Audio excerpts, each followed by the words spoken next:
Kerala state service pensioners union Anthikad block കമ്മിറ്റിയുടെയും library കമ്മിറ്റിയുടെയും നേതൃത്വത്തിൽ പെരിങ്ങോട്ടുകര ഗവൺമെന്റ് മോഡൽ എൽ.പി. സ്കൂളിൽ സ്കൂൾ ലൈബ്രറി വികസനത്തിന്റെ ഭാഗമായി വായനാമൂല സമർപ്പിച്ചു. KSSPU സംസ്ഥാന പ്രസിഡന്റ് MP ജോസ് ഉദ്ഘാടനം ചെയ്തു. President P. ശശിധരൻ അധ്യക്ഷത വഹിച്ചു. ജില്ലാ സെക്രട്ടറി K. ചന്ദ്രമോഹനൻ പുസ്തകം സ്കൂൾ പ്രധാനാധ്യാപിക KG ബിന്ദുവിന് നൽകിക്കൊണ്ട് സമർപ്പണ ചടങ്ങ് നിർവഹിച്ചു. ജില്ലാ കമ്മിറ്റി അംഗങ്ങളായ ശ്യാമള ദേവി, പീതാംബരൻ TK, മുൻ ജില്ലാ കമ്മിറ്റി അംഗം NK സുധീരൻ, ബ്ലോക്ക് സാംസ്കാരിക വേദി convener EG Vidyasagaran, secretary TS Visalakshi, Thanyam unit secretary Rajan Parekkattu എന്നിവർ സംസാരിച്ചു.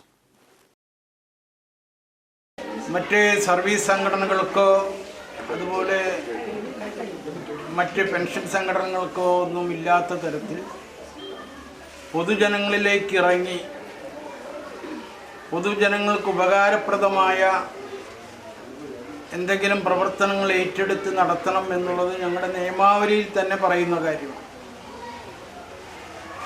അതനുസരിച്ച് എല്ലാ വർഷവും ഇത്തരത്തിലുള്ള ഏതെങ്കിലും ഒരു പ്രവർത്തനം ഏറ്റെടുത്ത് നടത്താറുണ്ട്.